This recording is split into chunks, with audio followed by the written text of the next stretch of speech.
he soon recognized when I arrived that we needed the roadmap, which we call the think tank, that I chair, another body that is allied to the roadmap team, and it's called the AMA. Because to plan, you need to have data.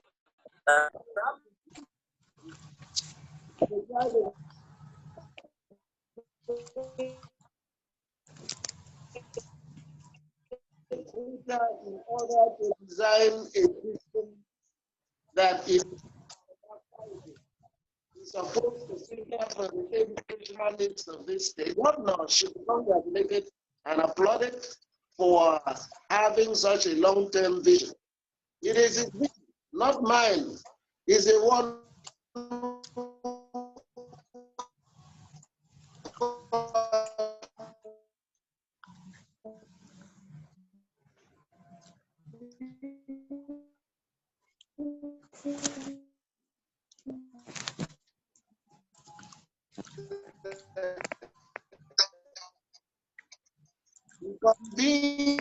the book. So what we've done so far, and it is a curriculum with humility, this is the most detailed educational review and program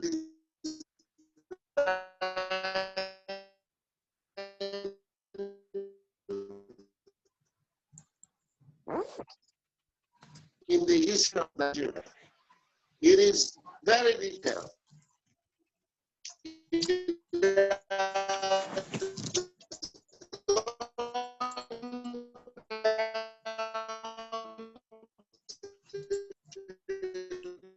Yes.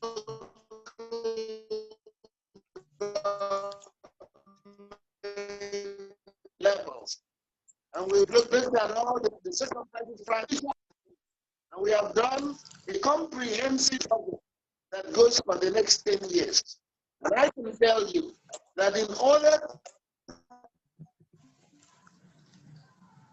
that we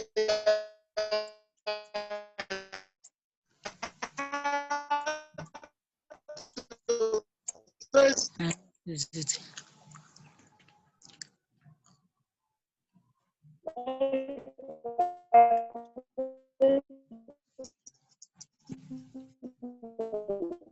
of the population of this official population we have in Nigeria, even and once duplicate what we've done, has to start from an estimate of the current.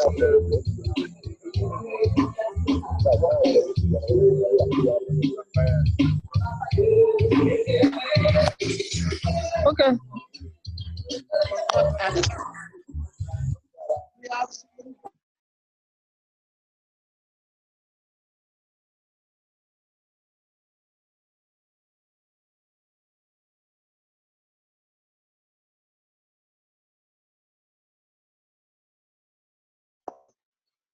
definitively.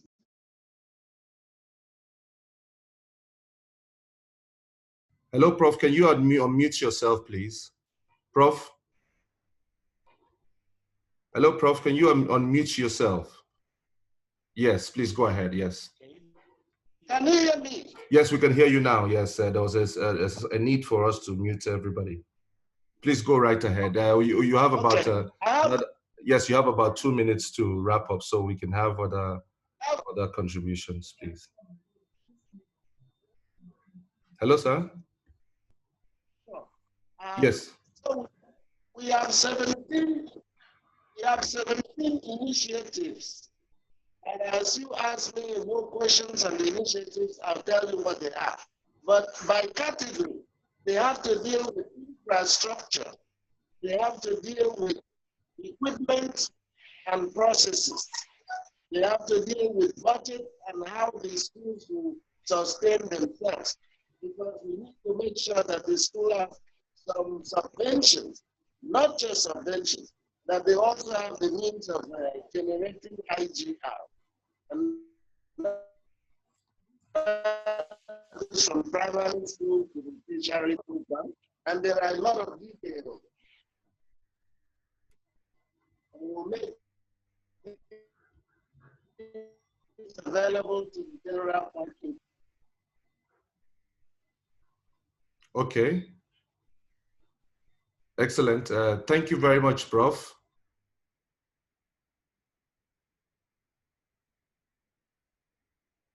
Thank you so much for your contribution.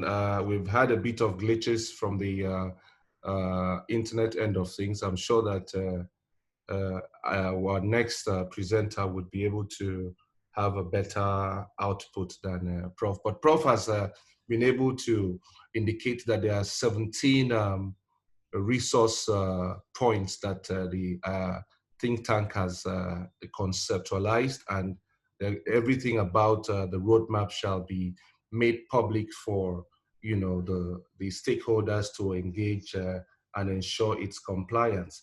And of course, from the CPA end of things, we shall continue to constitute a watchdog and strong advocates and partners with governments across the country to ensure that every expectation of parents and educationists are met in their decisions and policies around education. So can we have the birthday lady? I don't know if I can I find Dr.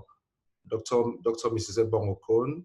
I think she's dropped off along the line, but okay, she was supposed to give us a perspective, and I would also allow, while waiting for her to come back on stream, I'd also allow Dr. Umar. Dr. Umar is the head of the Department of Computer Science in the University of Uyo. And then I'll have also a teacher and a parent, so make a contribution so that we can have all the stakeholders participate properly. So can you unmute yourself, Dr. Omar, and go straight to your discussion? Thank you.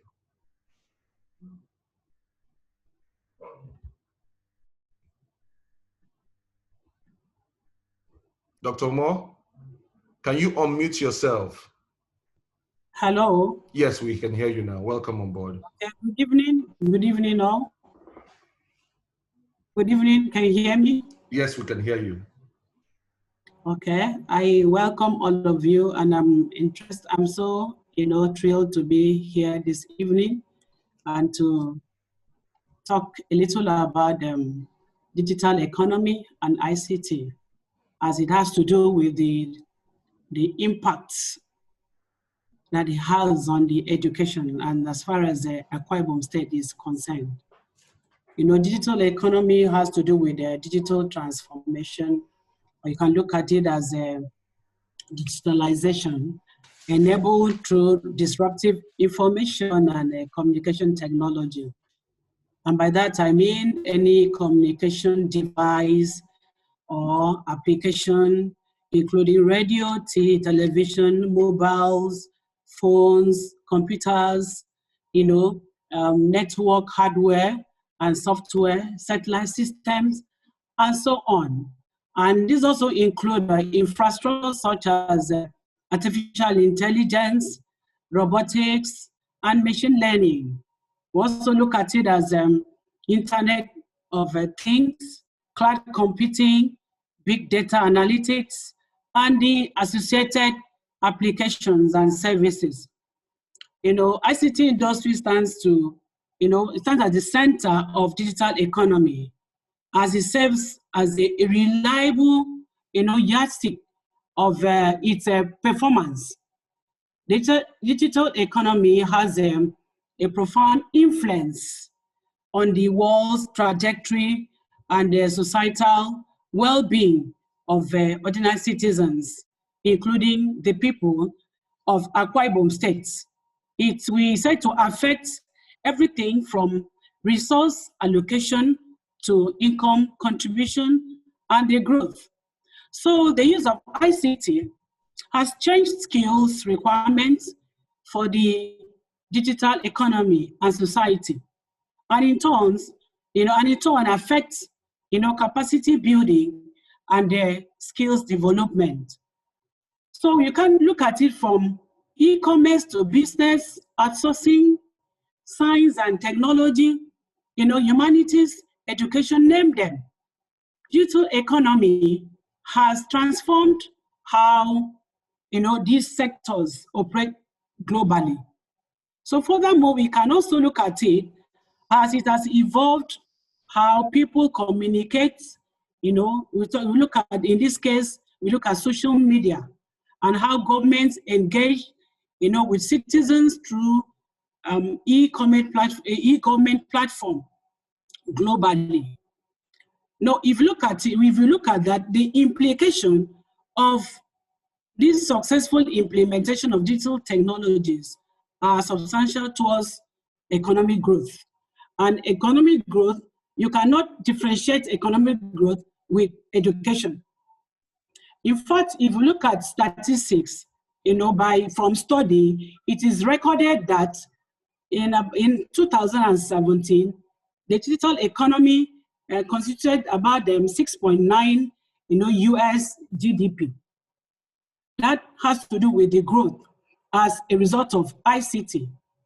In fact, the importance of the ICT and digital economy has really, been greater understood than during, the 2020 global economic shutdown as a result of COVID-19 pandemic. We witnessed how the entire world, the government of the entire world mandated social distance measures in order to, slow the spread of this virus. And what happened at the end of the day? This catalyzed, the use of digital, technology for virtual delivery of services, of goods. In fact, in this case, in the educational system, we saw that students were having classes from home. Classes from home, from remote. They also had remote working. This was made possible as a result of the ICT. Generally, we also noticed that studies have shown that a positive relationship between ICT and economic growth. And if you look at the usage of ICT, we have 3 levels. We have the individual usage, we also have the business usage, we have the government usage. In this case, if you look at individual usage, we can see the impacts of the usage of the use of ICT on the economy. We also have it that education level has changed, as a result of essential factors, being brought about by the use of ICT. And that has gone a long way to foster economic growth. We also witness that we have higher level of volume of mobile phone users or subscriptions. And this has contributed a lot to economic growth, by increasing information sharing and across all sectors. And that, in the other hand, Doctor, just wrap up. Can you wrap up so we can, yes, okay. Just a minute more. Okay. Now, as I said that at these different levels, we have seen how ICT has brought about the growth in the economy. So we can look at it in this case, in the form of conclusion as it relates to education. And Akwa Ibom said, I can say that individual, not only government, not only the impact of ICT on government that has brought about growth in the education, in the economy, but the impact of the individual usage, the business usage, industrial usage, and the government usage that has brought about this. Meaning that,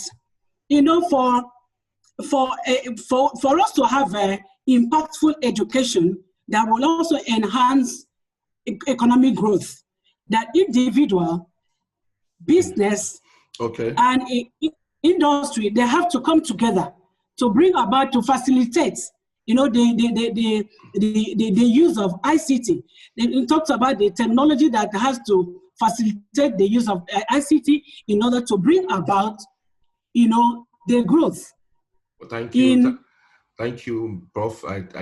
Just because of time, we're going to have to, stop you at this point. We do appreciate that if we needed to, allow a doctor continue, we're probably going to have a fresh, thorough lecture on, ICT and computer science. Thank you so much, Dr. Umar. We're going to have to call in a few more people, but in the course of time, we had received some very excellent minds that have been partners, exciting parents in the course of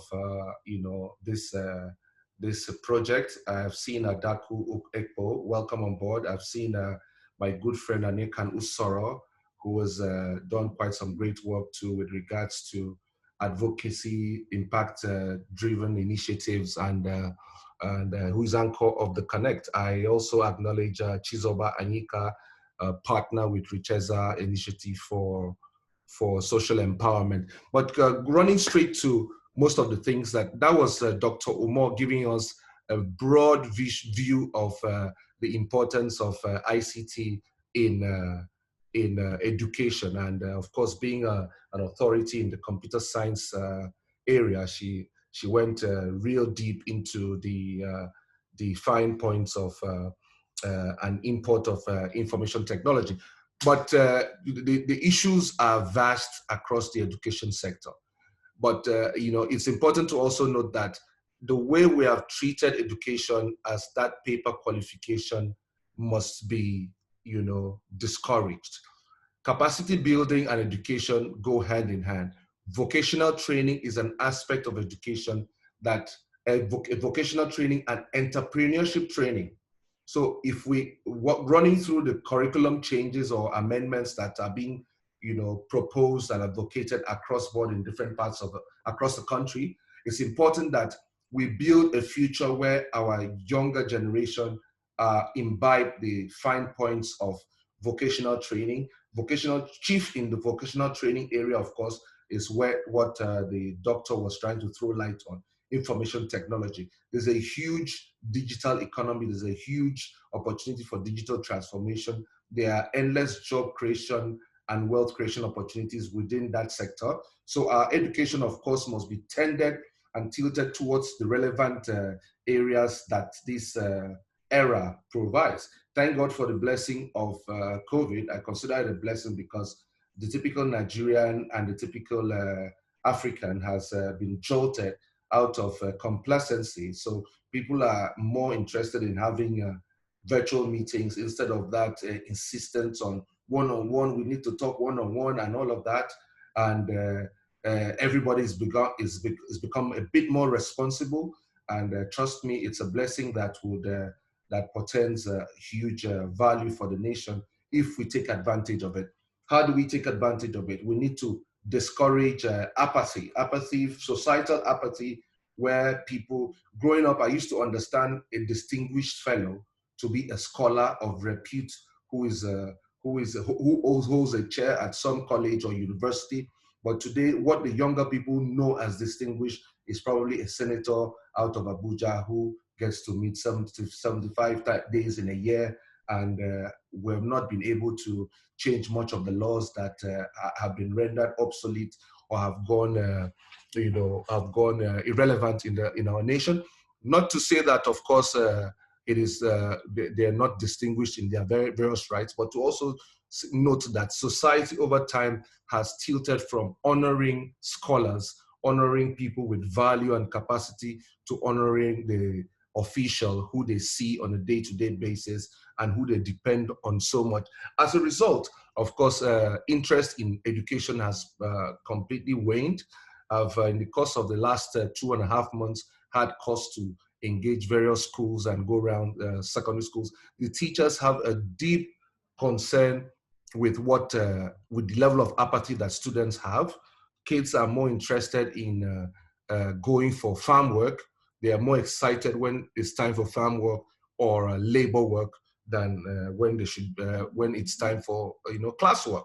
And these are some of the challenges because they have observed society reward mediocrity way too long and too often that it's no longer stylish, or it's no longer acceptable to pursue an academic career or to pursue education at the level that our forebears or our parents used to enjoy. So thanks to COVID also, and the need for ICT, there's also an opportunity for teachers.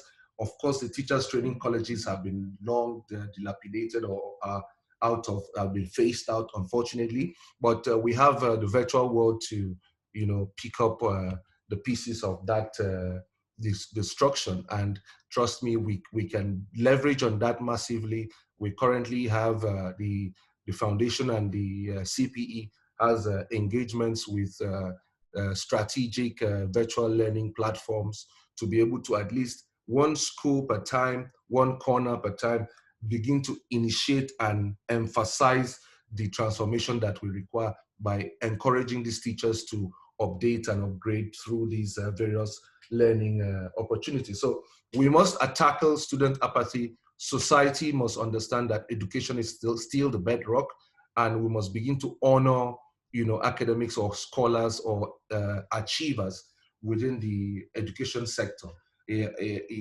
All of that, and the out of school children, the issues around that, the exam malpractice issues, these are all responsibilities that we cannot afford to leave for government. Government in the entire nation has about 10,000, maximum 10,000 individuals, from the president to the last councillor.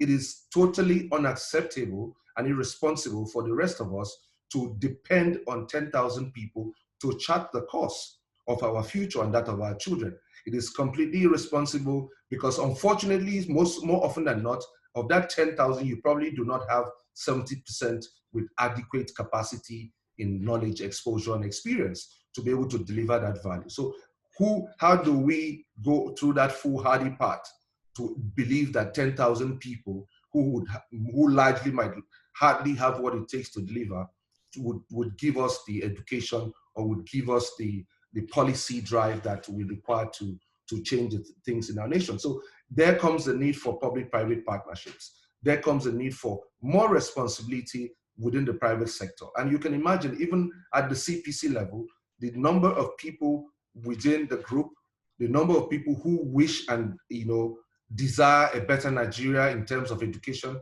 are way beyond the number of people who are delivering the policies. So it's his responsibility, and it behoves on each and every one of us as parents and stakeholders to begin to define what is required, even whether on a voluntary basis or not.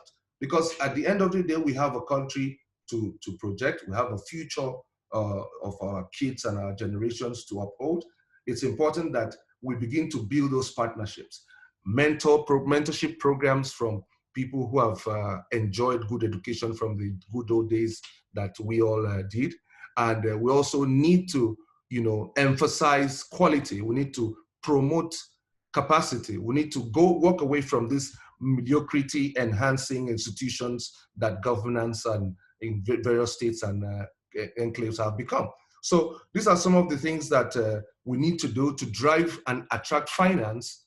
Yes, government would be very interested in financing infrastructure, but it cannot be all government's responsibility.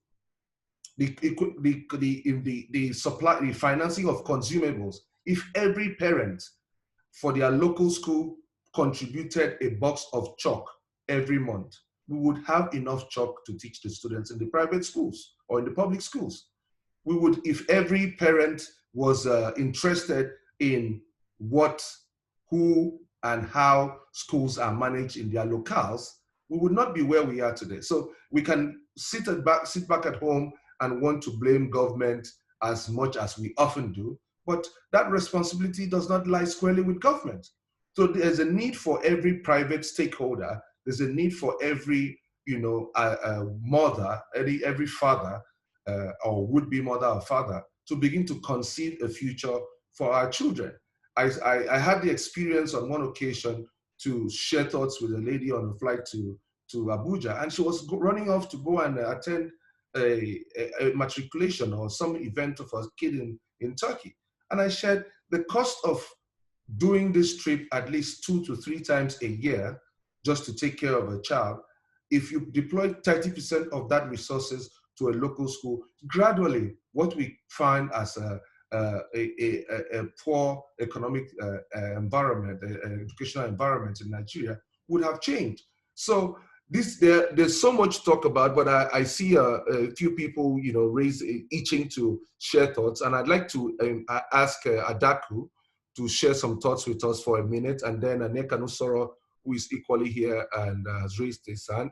I'd like to have you to hear your thoughts and quickly have you, join in this conversation. Thank you very much. Can we have Adaku first?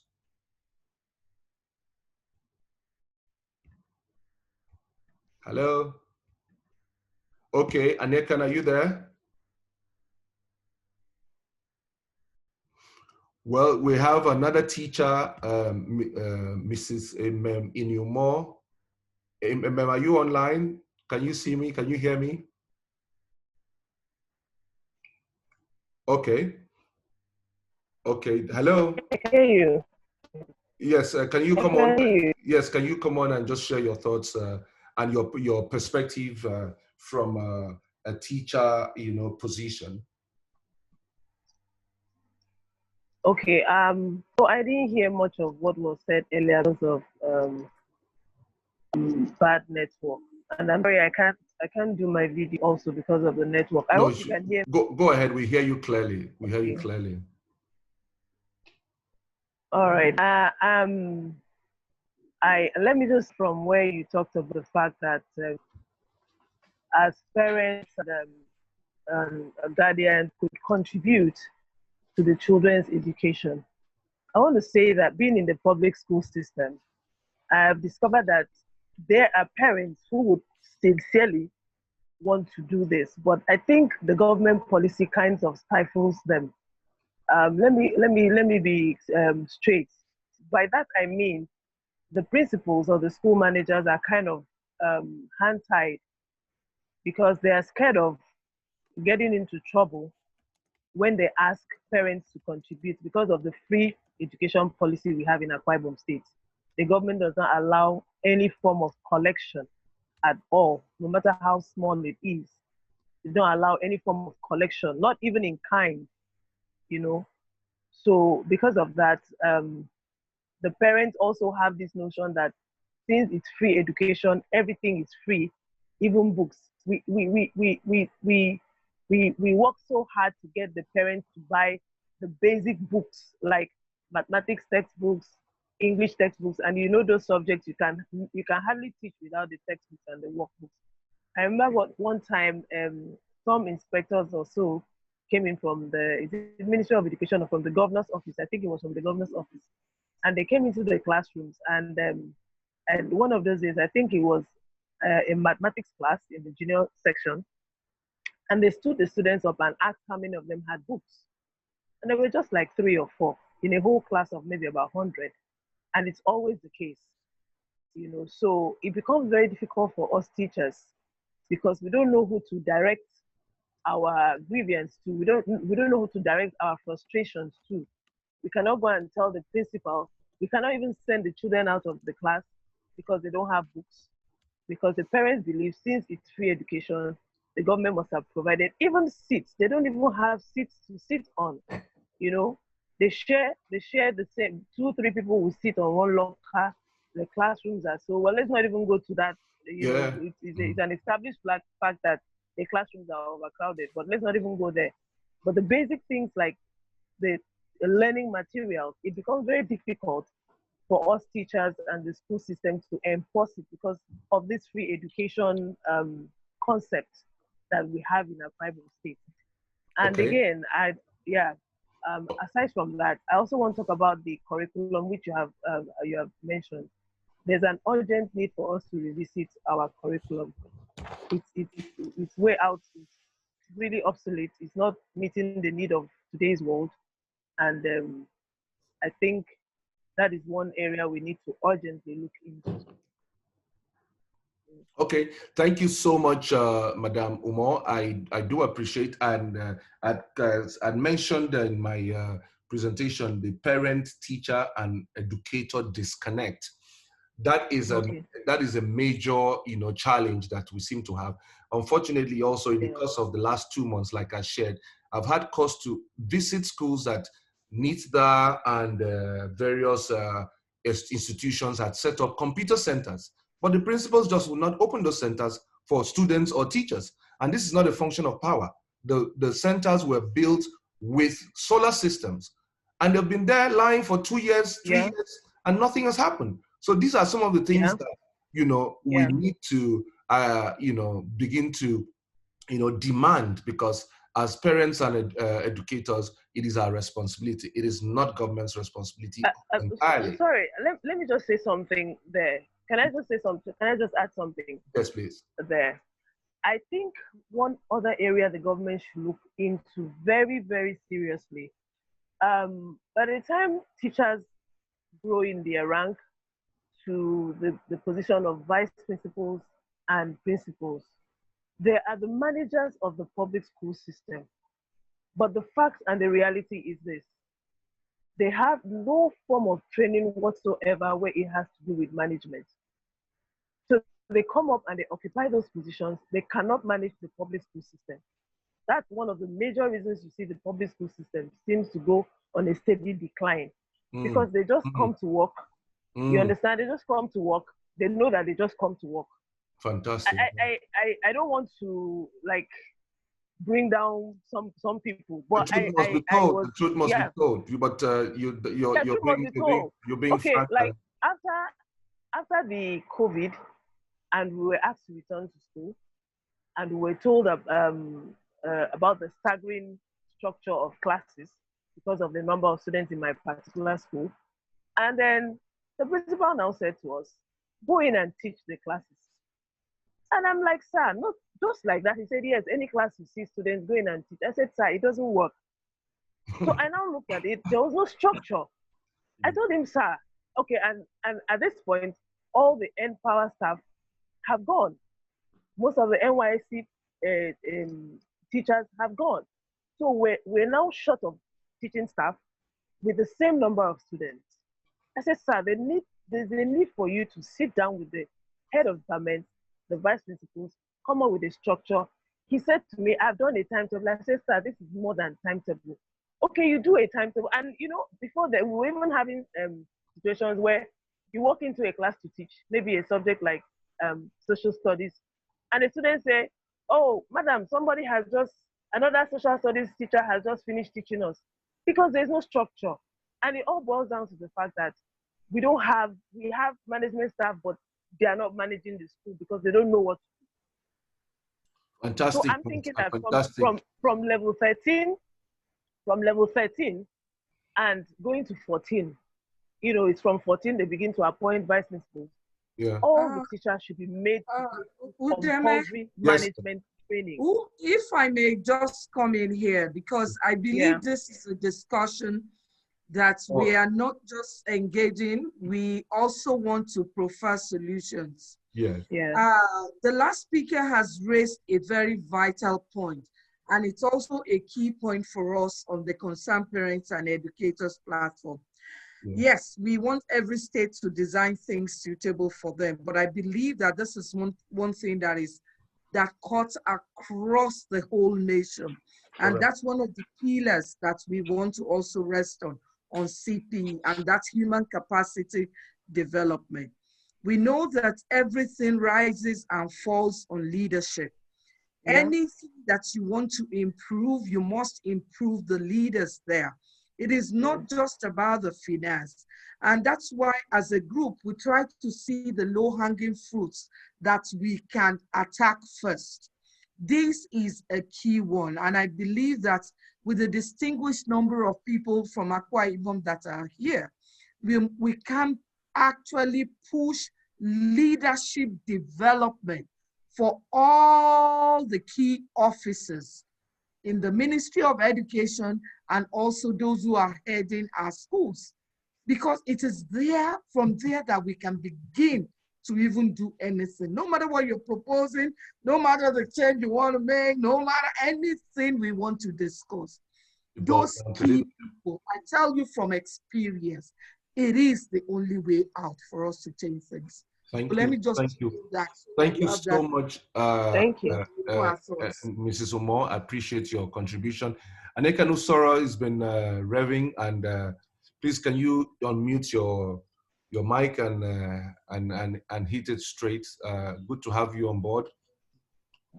All right, thank you very much, Odeman. Thank you very much to everybody. My apologies for coming in late. I just came in from yet another meeting to be a part of this, as I consider this extremely important. I listened in on the last few comments that were made, and a few things just resonated with me as I was listening. First of all, one of the challenges that we've had, and I'm glad that somebody mentioned it, we're talking about low-hanging fruits. But the key to it is that we need to be able to create a situation whereby we can get those in authority. When I say those in authority, I mean those that are making policies to make priority the things, the indicators and the indexes that we need for education in Akwa Ibom State. Now, why am I saying that? Because I've interacted with people from across governments in and out, and it is just not priority to them. Priority is not what you like. Priority is not what you feel good about. What determines what's priority is what you can't do without. And some way, somehow, it is not yet a priority to them. They don't think that we can do or we can't do without properly structured education. I am not one that thinks that there's anything wrong with free education. Free education simply means that on the back end, you are adequately funding it. And there's no reason whatsoever we should not be able to clearly demand that a certain percentile, which, I mean, a figure that we can arrive at empirically, of our IGR, which is something that I'm very involved with, is dedicated towards ensuring that our schools are properly equipped. But then again, like was said just as I came in, it is not just about equipping the schools. We actually do have people that are in positions that they don't have the competencies to handle, and so it's suffering. And so even when you say you put equipment in and you're, schooling is not painting buildings. Schooling is not even having whiteboards, even as important as all that is. Schooling is not having outdated curriculum. Schooling is having people, the right, competent people with differentiating competencies in positions that can create a learning process that children can learn from and be able to, make most of it. That is what schooling is. Education is lifelong. Schooling is for a set period that can create an educational experience that even when they leave the schools, our kids and their cousins and their brothers can go ahead, and continue in the line of education. So what I really just would like us to also give attention to by the time we are drawing up possibly a communique at the end of this all-important meeting is, number one, we should be able to clearly identify areas that we need funded. I tell you already that we don't even need to look anywhere outside of percentages from our IGR. Our IGR, internally generated revenue, over the last 2 years has done significantly well. We are one of the states with the most improved internally generated revenue, across board in Nigeria, and I can tell you authentically that is the case. And we should be able to have a certain percentage of that allocated to our schools, to our public schools across board. On a project that I was working on, and I'll bring this to a close in the next 1 minute, on a project I was working on, I saw the dearth of manpower. I've seen situations where, apart from the principal, in certain local governments, I could call the name if you want to, where apart from the principal, the only staff personnel, teaching personnel, there are NYSC core members. Now, so obviously, that there's a need for us to have an intervention in that side. But then again, tying it down to finance, tying it down to building competence, having intervention programs where we can do leadership series and leadership, training and capacity building for those that are managing. There's a difference between managing schools and teaching schools, as was alluded to. We also need to create some level of pressure that will ensure that any government that of the day in our state simply considers education and its development as priority. And sad to say, much as I am affiliated with it, sad to say that is yet the case. Thank you, Devin. I want to appreciate you, especially Mr. Nekanusoro, for your contributions. Yes, indeed, clearing and clearly identifying those funding areas and gaps are not too far from what has been statutorily or what has been set up by the United Nations and the SDGs Goal 6. Unfortunately, I've gone through the initial years of Akwa Ibom, and most of the reports I get to see, you found that from the inception of the state, you had close to 22% of the budget going straight to education. And the SDGs and the UN, the requirements are somewhere in the region of, I think, 25%.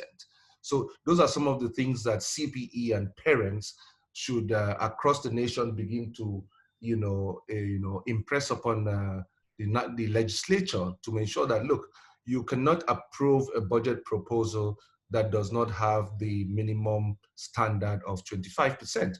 And those are the strong advocacies that I've had these conversations, of course, at the CPE level, that we must take on as parents and stakeholders within the geographical space called Akwa Ibom to say, hey, this is the minimum standards. This we know can take us to where we want to go. But truth be also told that I've been privileged to share some of the highlights of the roadmap. The roadmap has immense budgetary provisions across 10 years, such that we should be able to, go close to Uhuru in the course of maybe the next 2 to 3 years. And I understand that the state government budget has something in the region of 39 billion earmarked for education within the first year. So, but what am I saying? All of these put together, government alone cannot do as much as we all expect. And I think we tend to expect too much from government. If we can, by way of support, if everybody decides to support their local school, if everybody decides to support their community school, if every CPE member constitutes a volunteer group to say, per local government, per community school, this is what we expect. These are the people that we want to work with. And if we constitute ourselves into such volunteer groups, you can be sure that we would make a lot of progress. The ideas are not exclusive to the leaders of schools, in quote. And I had a teacher I was really wishing to bring on. She's a lecturer or she's a teacher in one of them community secondary schools, but she's a PhD holder. And the same apathy that you have around, people who have taken time out to develop themselves, is the kind of stuff you hear, teachers or vice principals or principals want to hold it against somebody who has taken the pains to go through a PhD course. But here you are, and then she's tailored her PhD through, all within the educational space because she's passionate about education. And we have a handful of such very passionate, educators around Akwa Ibom and across the country. So it's important to identify these, quick wins, these low-hanging fruits. It's important to identify the people that we can work together towards getting there. I have a couple of my associates from diaspora. I'm going to bring in one of them to share his thoughts. These are people who have worked on curriculum over the years, defended and promoted, and today they're sitting within the US institutions trying to aggregate support for Africa and other educational institutions across across Africa. So I'd like to invite, I don't know, Mr. Joel, I don't know if you can hear me. Joel Sidney is a friend and mentor. He lives out of the US, and he's been here. He's here. I see him with a few of his associates. And I'd like to invite him. Mr. Joel, are you on? Can I bring you on for a minute so you can share your thoughts briefly? Thank you. Hello? Hello? Okay, while we're waiting for Joel, I'd like to invite another very passionate sister of mine, Adaku Ekpo, has been, you know, a strong advocate of policy and, you know, solutions-minded individual. Can you come on, Adaku? Are you there? Can you hear me? Yes, I can hear you. Can you hear me? Yes, you're clear. Can you shoot straight? Okay. All right. Okay. Good evening, everybody, and thank you, Udame, and everybody else that has led this this effort. It's really, really good that we're having this conversation right now.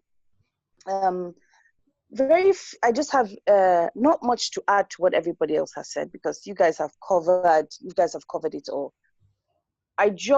All I will say is that when it comes to education as it concerns public schools, we need to sort of look at it, the whole picture. What I've seen is that we have a lot of pilots, we have a lot of groups trying different ideas, and maybe we all sort of need to bring it together and really see what's working, what isn't. The schools, the principals and the teachers that are not, or the principals that just don't have strong leadership skills, that's a part of the problem. Another part of the challenge is non-functioning PTAs or parents that don't have the right mindset and the right attitude towards what education means or what it could mean for their wards. And then the funding elements from individuals, not just from government. I actually think that government is like the last lever, because if you look at most countries, including socialist countries, schools are funded from multiple sources: individuals, the PTA, government at different levels. So we can push for government to fund, we can push for government to set out IGR, we can do all of that. However, I think that it's critical for us to also really push for our PTAs to start functioning, really push to start doing coordinated training. We don't have to wait for government to do it. Is it something that we can do, especially leveraging the diaspora? Can we organize trainings for our teachers, our principals? Can we start figuring out the curriculum changes? Because to me, it's not so much about changing the curriculum as it is about changing the way we teach, or changing the way our teachers, or improving or strengthening the way our teachers teach. So I don't know if we can say this is a low-hanging fruit.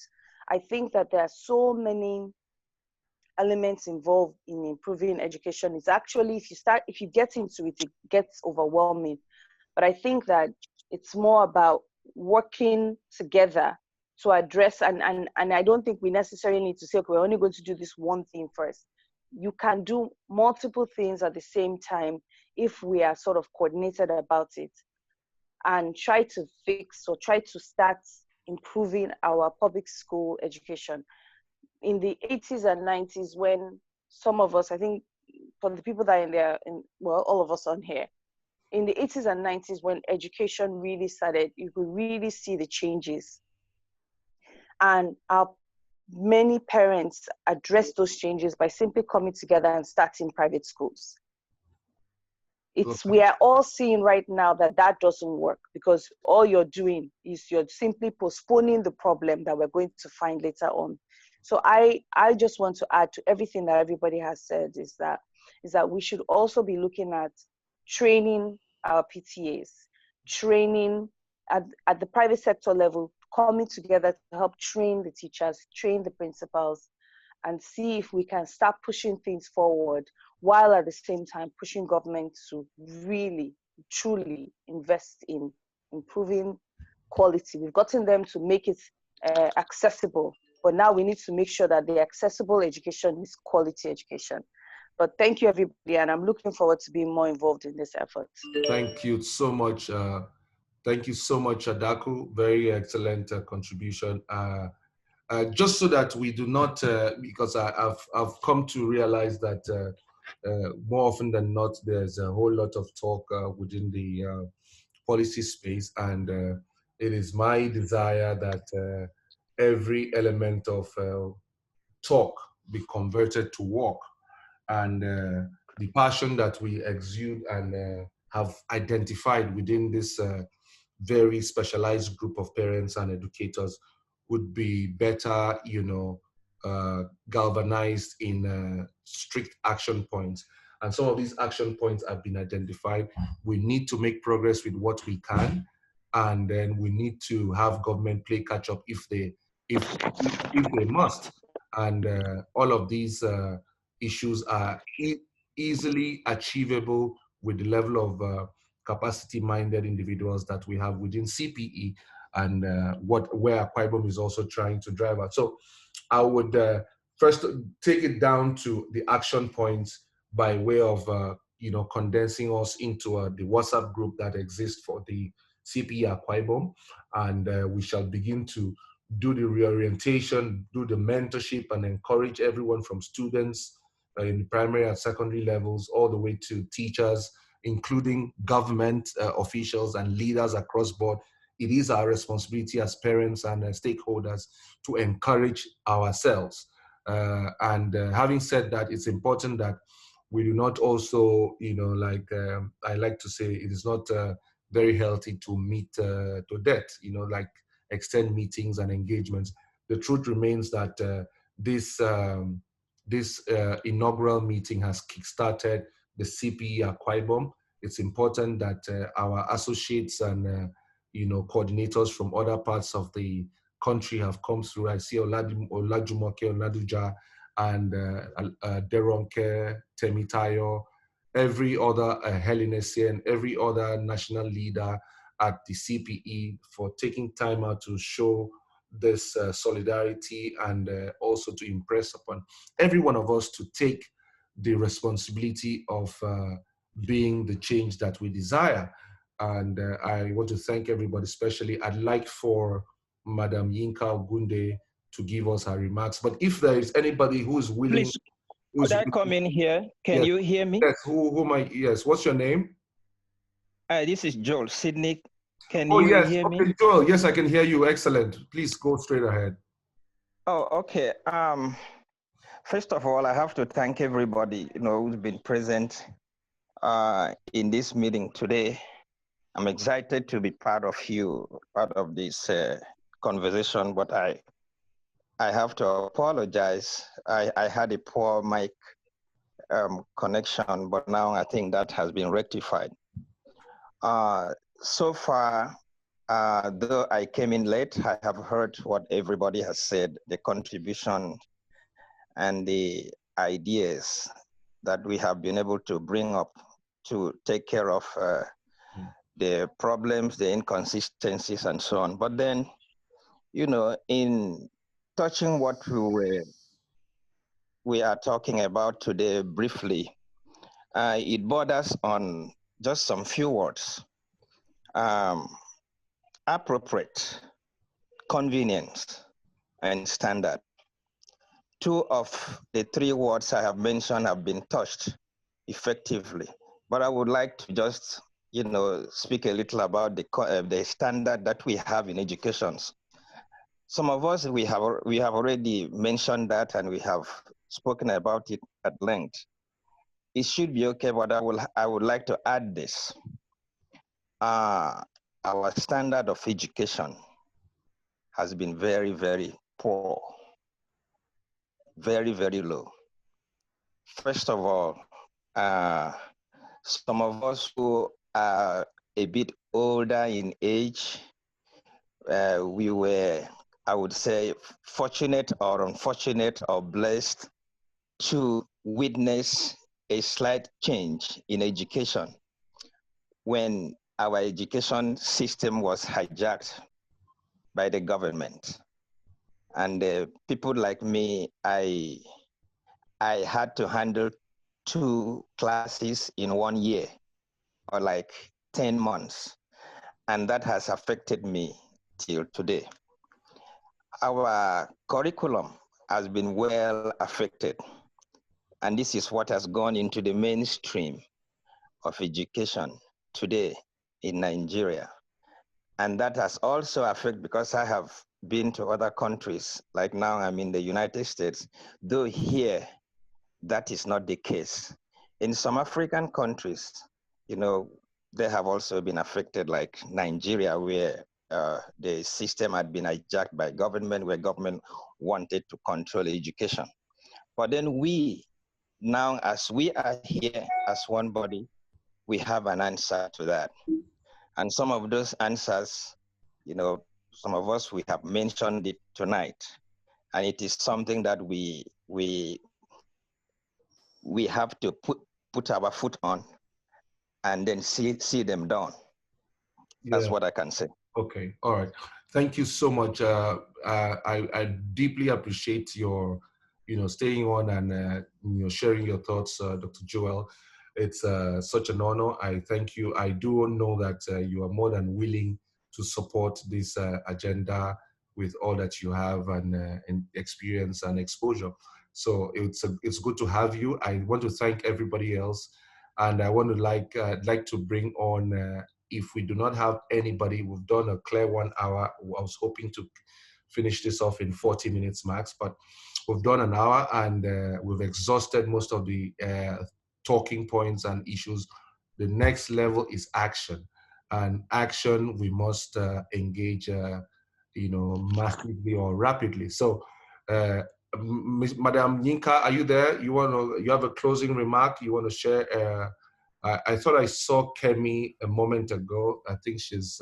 Yeah, maybe her network is going in and out. Okay. Let me just call on Helen SCN. Helen, are you there? Okay.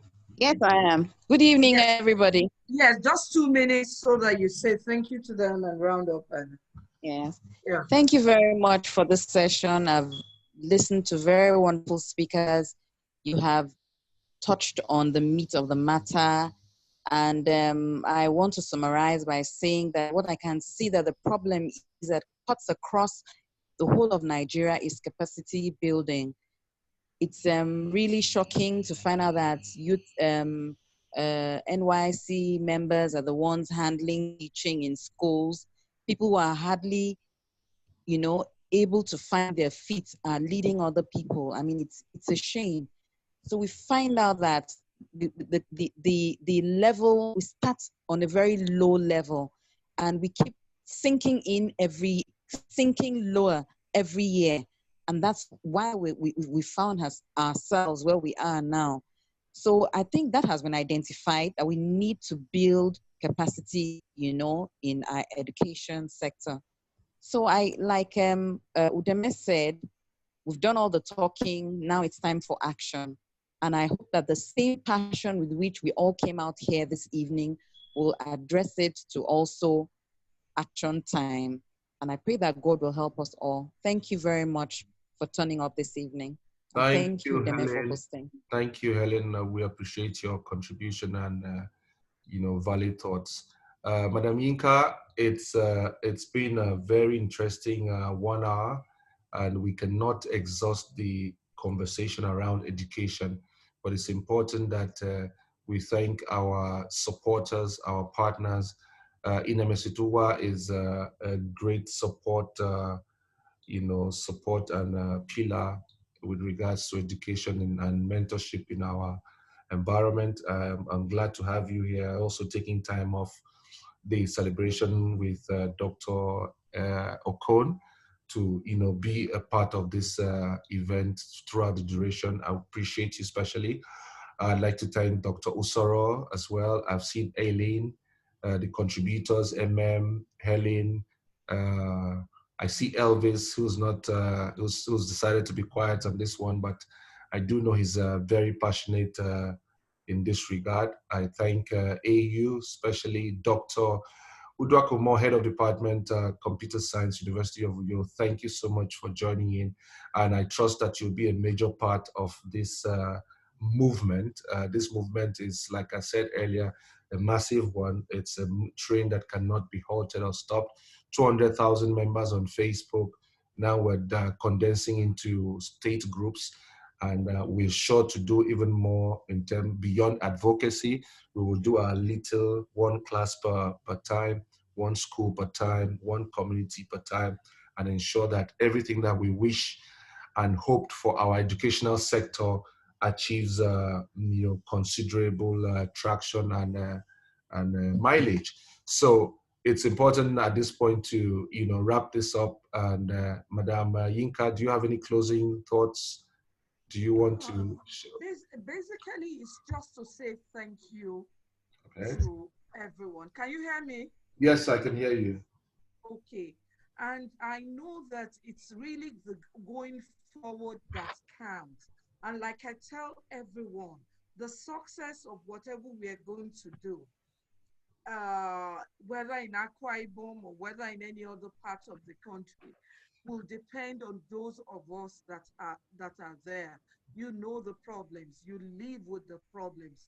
Yes, the same problem cuts across our entire country, but you need to now face the one in Akwa Ibom.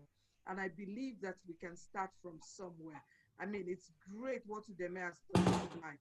And it's giving us an opportunity to look at those issues and ask ourselves the question, what can we do immediately? How can we make our mark? How can we ensure that others buy into what we are doing? So I am very, very excited. I'm very, very optimistic. Thank you, everyone. Thank you, Dr. Sorrow. Thank you, Dr. Professor Joel, and every other person that has spoken. So on behalf of the Concerned Parents and Educators Initiative, I want to say thank you. God bless you all. Okay, all right. So that wraps it up for this inaugural edition. And I want to say a big thank you. It will be nice at this point to, unmute us all and, give ourselves a huge round of applause for, showing up and staying strong and being this passionate. It's important to, applaud every one of us. Thank you, everyone. It's good to have all of us. Thank you, Dr. Joel Itu in Bristol. I can see you. I'm sure you would put those fine thoughts of yours into action. Thank you, everybody. Thank you so much. Thank you. God bless. At this point, we'll proceed next week with another meeting. God bless you all and enjoy a fruitful and exciting week ahead. God bless. Good night, and thanks for organizing. Thank you. Thank you.